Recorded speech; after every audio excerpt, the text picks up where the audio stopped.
One of the most fashionable anxieties of our time is the demand to know your purpose. People ask, what am I meant to do with my life? As though existence were a test, and somewhere there is a correct answer you're afraid of missing. But pause for a moment and look at how strange that idea really is. Life is not a problem set by the universe for you to solve. It is not a straight path with a clearly marked destination. And yet we behave as if we must define ourselves immediately, permanently, and perfectly, or else we failed. Purpose, you see, is not something you discover by thinking harder. It's not hiding somewhere in the future, waiting for you to become worthy of it.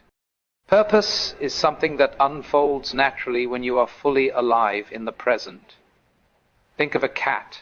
A cat does not wake up in the morning wondering whether it's living up to its potential. It stretches, it moves, it responds to what is happening, and in doing so, it expresses its nature completely. Not because it has a plan, but because it is paying attention. The trouble begins when we imagine that life must follow a straight line. But nature has never worked that way. Rivers twist, trees grow crooked, stars are born in explosions and die in fire.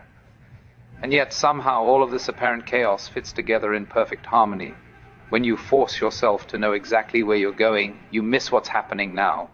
And ironically, it is only by being present that real direction reveals itself, not as a rigid goal, but as a gentle pull. Life is not a rehearsal. You don't get to practice first and live later. It is more like jazz, improvisation in the moment.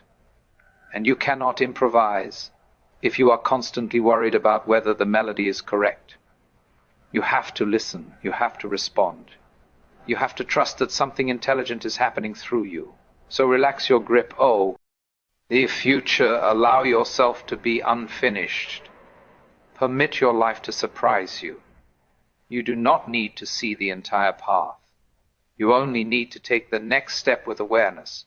Curiosity is a far better guide than anxiety. And here is the great secret: when you stop desperately asking, what is my purpose? Life begins to answer, not in words, but in experience. Through what excites you, through that challenges you, through what feels meaningful when you're not trying to impress anyone. That answer will not look like a single label or destination. It will look like a way of being alive. And that, unplanned, unfinished, and beautifully uncertain, is far more profound than any purpose you could have designed in advance.